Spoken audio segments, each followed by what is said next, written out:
Nous avions vu dans une vidéo précédente ce que sont les trois facettes des méthodes. Nous avions vu aussi en quoi consiste l'appel. Nous allons maintenant plus particulièrement nous concentrer sur la notion d'en-tête. Considérons par exemple l'exemple complet suivant où nous voulions calculer une moyenne entre deux nombres. L'en-tête de la méthode moyenne est cette ligne qui se trouve ici.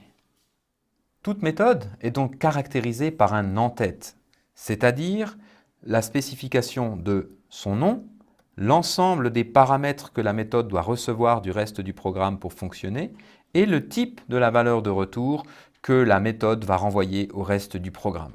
La syntaxe de déclaration d'un en-tête est donc la suivante. On commence par le type de valeur de retour de la méthode, suivi ici du nom que l'on a choisi, puis, entre parenthèses rondes, la liste éventuellement vide des paramètres que la méthode doit recevoir du reste du programme pour fonctionner.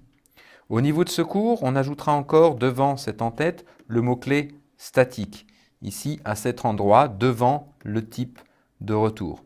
Ceci est spécifique à ce cours d'introduction, mais deviendra une exception et sera expliqué dans le cours Programmation orientée objet. Voici donc quelques exemples d'en-tête. On retrouve ici l'en-tête de l'exemple du calcul de la moyenne qu'on a pris dans le transparent précédent, où l'on voit donc le nom de la méthode, moyenne, le type de retour ici double, précédé dans ce cours du mot-clé statique, et enfin, entre parenthèses rondes, les deux paramètres que l'on passe à la moyenne, à la méthode moyenne, pour calculer la moyenne de ces deux valeurs. Un autre exemple, ici, avec une méthode qui ne prend pas d'argument, ici, où l'on passe simplement la liste vide comme paramètre pour indiquer que la méthode ici qui tirerait un nombre au hasard n'a pas besoin de recevoir d'informations du reste du programme pour fonctionner. Quelques conseils maintenant de bonne pratique concernant l'écriture des en-têtes de vos méthodes. Tout d'abord, choisissez des noms pertinents, des noms qui soient évocateurs de ce que va faire la méthode. Cela rendra votre code plus clair, plus facilement compréhensible et plus facilement maintenable. Mais cela suppose donc évidemment que la méthode doit ne faire que ce pourquoi elle a été prévue.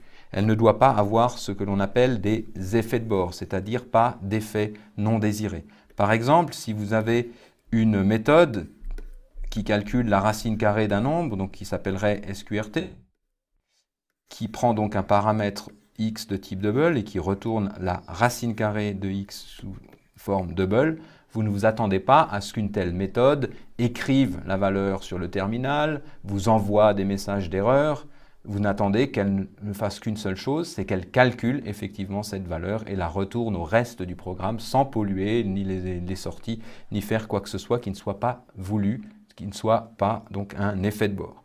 Enfin, dernier conseil, commencez toujours par écrire l'en-tête de votre méthode avant même d'écrire le corps de la méthode. Préoccupez-vous d'abord du quoi, c'est-à-dire le nom, ce que doit recevoir comme paramètre la méthode pour fonctionner, qu'est-ce qu'elle doit retourner au reste du programme, avant de vous préoccuper du comment, c'est-à-dire le détail du corps de la méthode.